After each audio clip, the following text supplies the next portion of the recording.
31 दिसंबर 2022। बाबा के महावाक्य। मीठे बच्चे, तुम्हें शिव जयंती का त्योहार बड़ी धूमधाम से मनाना है। यह तुम्हारे लिए बहुत बड़ा खुशी का दिन है। सबको बाप का परिचय देना है। प्रश्न: कौन से बच्चे अपना बहुत बड़ा नुकसान करते हैं? घाटा कब पड़ता है? उत्तर: जो बच्चे चलते चलते पढ़ाई छोड़ देते हैं, वे अपना बहुत बड़ा नुकसान करते हैं। बाबा रोज इतने हीरे रतन देते हैं, गुह्य पॉइंट्स सुनाते हैं। अगर कोई रेगुलर नहीं सुनते हैं तो घाटा पड़ जाता है, नापास हो जाते हैं, स्वर्ग की ऊंची बादशाही गवा देते हैं, पद भ्रष्ट हो जाता है। गीत: रात के राही तक मत जाना। ओम शांति। यह रात और दिन मनुष्यों के लिए है, शिव बाबा के लिए रात और दिन नहीं है। यह तुम बच्चों के लिए है, मनुष्यों के लिए है। ब्रह्मा की रात, ब्रह्मा का दिन गाया जाता है। शिव का दिन, शिव की रात ऐसे कभी नहीं कहा जाता है। सिर्फ एक ब्रह्मा भी नहीं कहा जाएगा, एक की रात नहीं होती है। गाया जाता है ब्राह्मणों की रात। तुम जानते हो, अभी है भक्ति मार्ग का अंत, साथ साथ घोर अंधियारे का भी अंत है। बाप कहते हैं, मैं आता ही तब हूँ जबकि ब्रह्मा की रात होती है। तुम अभी सवेरे के लिए चलने लग पड़े हो। जब तुम ब्रह्मा की संतान आकर बनते हो, तब तुमको ब्राह्मण कहा जाता है। ब्राह्मणों की रात पूरी हो, फिर देवताओं का दिन शुरू होता है। ब्राह्मण जाकर देवता बनेंगे। इस यज्ञ से बहुत बड़ी बदली होती है। पुरानी दुनिया बदलकर नई होती है। कलयुग है पुराना युग, सतयुग है नया युग। फिर त्रेता 25% पुराना, द्वापर 50% पुराना। युग का नाम ही बदल जाता है। कलयुग को सब पुरानी दुनिया कहेंगे। ईश्वर कहा जाता है बाप को, जो ईश्वरीय राज्य स्थापन करते हैं। बाप कहते हैं, मैं कल्प कल्प संगम युग में आता हूँ। टाइम तो लगता है ना, यूँ तो है 1 सेकंड की बात, परंतु विकर्म विनाश होने में समय लगता है, क्योंकि आधा कल्प के पाप सिर पर है। बाप स्वर्ग रचता है तो तुम बच्चे भी स्वर्ग के मालिक तो बनेंगे, परंतु सिर पर जो पापों का बोझा है उनको उतारने में टाइम लगता है, योग लगाना पड़ता है। अपने को आत्मा जरूर समझना है। आगे जब बाबा कहते थे तो जिस्मानी बाप याद आता था। अभी बाबा कहने से बुद्धि ऊपर चली जाती है। दुनिया में और किसकी बुद्धि में यह नहीं होगा कि हम आत्मा रूहानी बाप की संतान है। हमारा बाप, टीचर, गुरु तीनों ही रूहानी हैं। याद भी उनको करते हैं। यह है पुराना शरीर, इनको क्या श्रृंगार करना है, परंतु अंदर में समझते हैं अभी हम वनवाह में हैं। ससुर घर नई दुनिया में जाने वाले हैं। पिछाड़ी में कुछ भी नहीं रहता है, फिर हम जाकर विश्व के मालिक बनते हैं। इस समय सारी दुनिया जैसे वनवाह में है। इसमें रखा ही क्या है? कुछ भी नहीं। जब ससुर घर था तो हीरे जौहरों के महल थे, माल ढाल थे। अभी फिर पियर घर से ससुर घर जाना है। अभी तुम किसके पास आए हो? कहेंगे बाप दादा के पास। बाप ने दादा में प्रवेश किया है। दादा तो है ही यहाँ का रहवासी, तो बाप दादा दोनों कंबाइंड हैं। परमपिता परमात्मा पतित पावन है। उनकी आत्मा अगर श्री कृष्ण में होती, वह ज्ञान सुनाती, तो श्री कृष्ण को भी बाप दादा कहा जाता, परंतु श्री कृष्ण को बाप दादा कहना शोभता ही नहीं। ब्रह्मा ही प्रजापिता गाया हुआ है। बाप ने समझाया है, यह 5000 वर्ष का चक्र है। तुम बच्चे प्रदर्शनी जब दिखाते हो तो उनमें यह भी लिखो कि आज से 5000 वर्ष पहले भी हमने यह प्रदर्शनी दिखाई थी और समझाया था कि बेहद बाप से स्वर्ग का वर्षा कैसे लिया जाता है। आज से 5000 वर्ष पहले मुहाफिक फिर से हम त्रिमूर्ति शिव जयंती मनाते हैं। यह अक्षर जरूर डालना पड़े।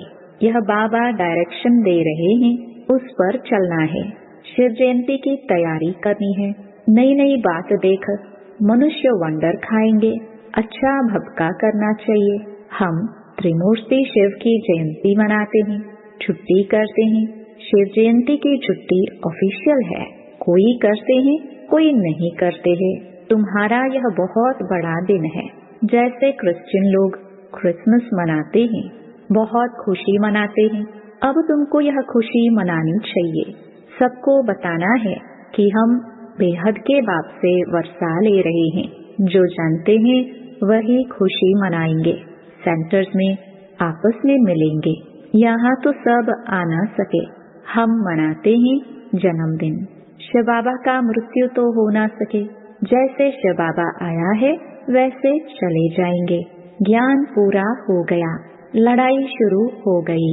बस इनको अपना शरीर तो है नहीं।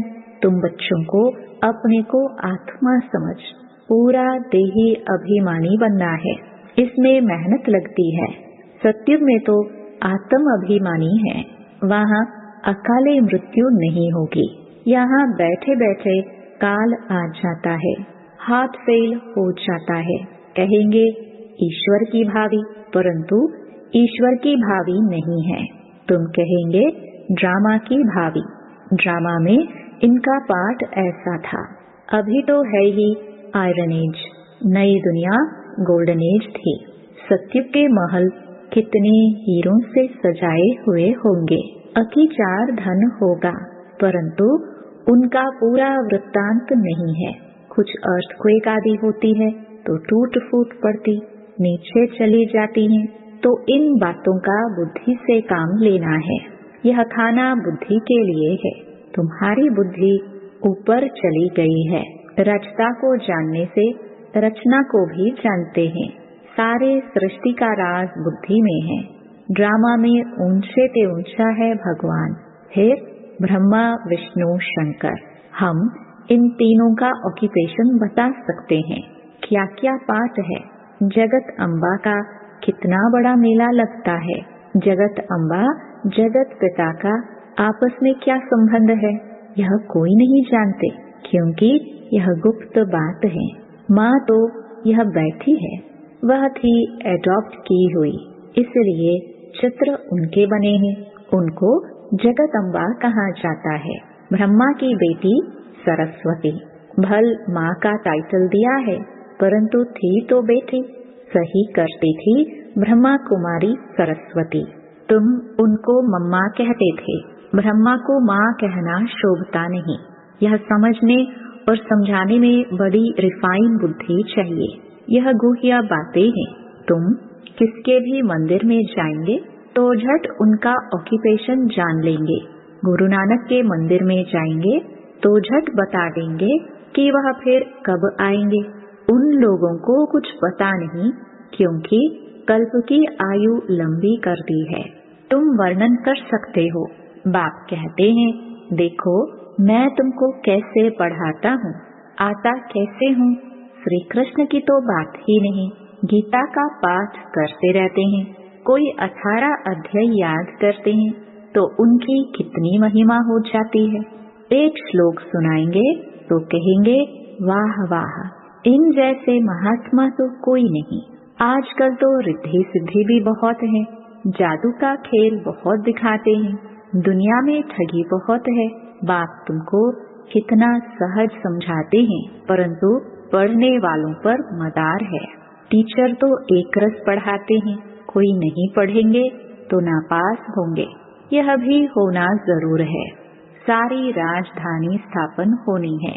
तुम यह ज्ञान स्नान कर ज्ञान का गोता लगाए परिस्तान की परी अर्थात स्वर्ग के मालिक बन जाते हो। रात दिन का फर्क है। वहाँ तत्व भी सतो प्रधान होने से शरीर भी एक्यूरेट बनता है। नेचुरल ब्यूटी रहती है। वह है ईश्वर की स्थापना की हुई भूमि। अभी आसुरी भूमि है। स्वर्ग नरक में बहुत फर्क है। अभी तुम्हारी बुद्धि में ड्रामा के आदि मध्य अंत का राज बैठा हुआ है। नंबरवार पुरुषार्थ अनुसार बाप कहते हैं अच्छी रीति पुरुषार्थ करो। बच्चियां नए नए स्थान पर चक्कर लगाने जाती हैं।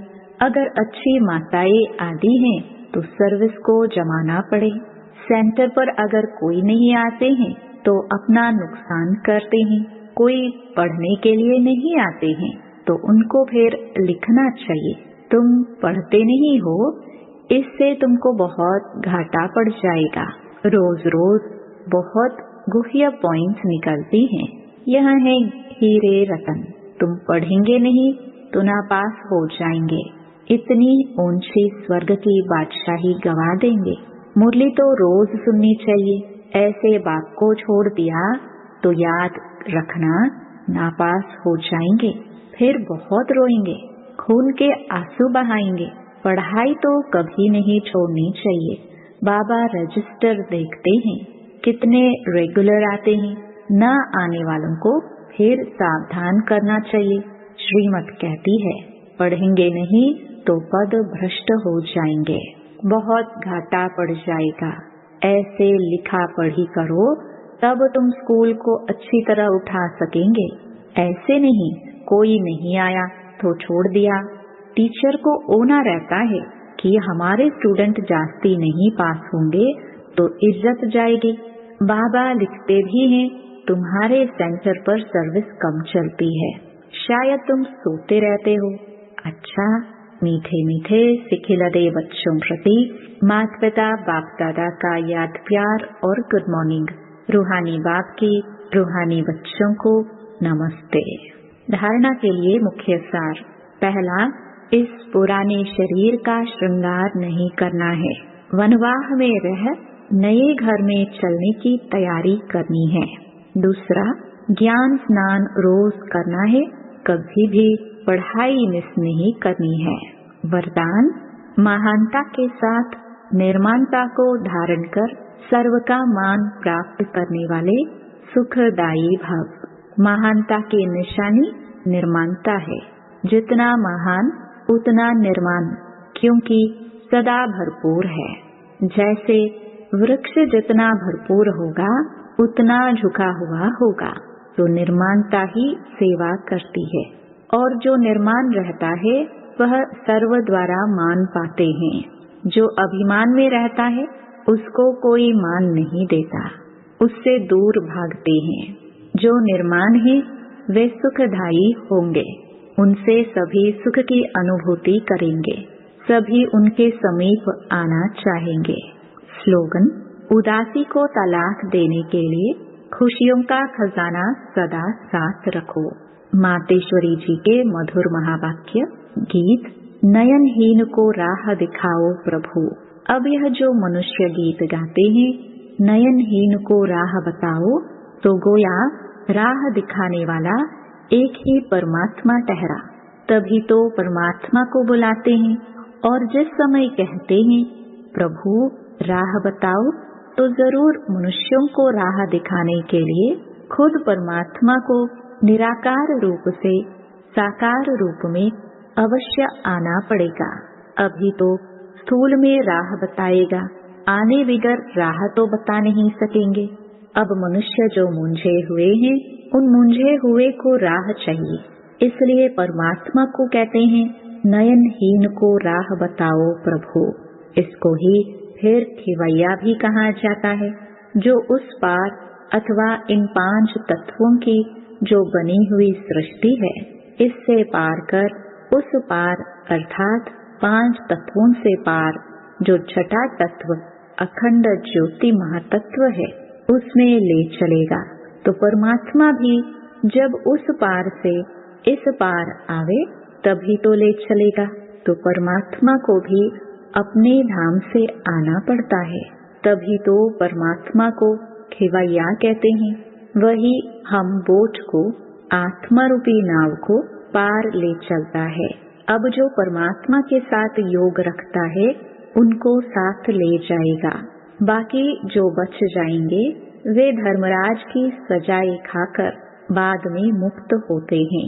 दूसरा, कांटों की दुनिया से ले चलो फूलों की छाँव में। अब यह बुलावा सिर्फ परमात्मा के लिए कर रहे हैं।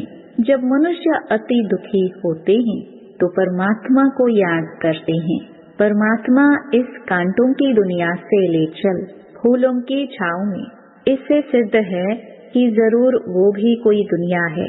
अब यह तो सभी मनुष्य जानते हैं कि अब का जो संसार है वो कांटों से भरा हुआ है, जिस कारण मनुष्य दुख और अशांति की प्राप्ति कर रहे हैं और याद फिर फूलों की दुनिया को करते हैं। तो जरूर वो भी कोई दुनिया होगी जिस दुनिया के संस्कार आत्मा में भरे हुए हैं। अब यह तो हम जानते हैं कि दुख अशांति का यह सब कर्म बंधन का हिसाब किताब है। राजा से लेकर रंक तक हर एक मनुष्य मात्र इस हिसाब में पूरे जकड़े हुए हैं। इसलिए परमात्मा तो खुद कहता है अब का संसार कलयुग है, तो वो सारा कर्म बंधन का बना हुआ है और आगे का संसार सत्युग था, जिसको फूलों की दुनिया कहते हैं। अब वो है कर्म बंधन से रहित जीवन मुक्त देवी देवताओं का राज्य, जो अब नहीं है। अब यह जो हम जीवन मुक्त कहते हैं, तो इसका मतलब यह नहीं कि हम कोई देह से मुक्त थे। उन्हों को कोई देह का भान नहीं था, मगर वो देह में होते हुए भी दुख को प्राप्त नहीं करते थे। गोया वहाँ कोई भी कर्म बंधन का मामला नहीं है। वो जीवन लेते, जीवन छोड़ते, आदि मध्य अंत सुख को प्राप्त करते थे। तो जीवन मुक्ति का मतलब है जीवन होते कर्मातीत। अब यह सारी दुनिया 5 विकारों में पूरी जकड़ी हुई है, मानो 5 विकारों का पूरा पूरा वास है। परंतु मनुष्य में इतनी ताकत नहीं है जो इन 5 भूतों को जीत सके। तब ही परमात्मा खुद आकर हमें 5 भूतों से छुड़ाते हैं और भविष्य प्रारब्ध देवी देवता पद प्राप्त कराते हैं। ओम शांति।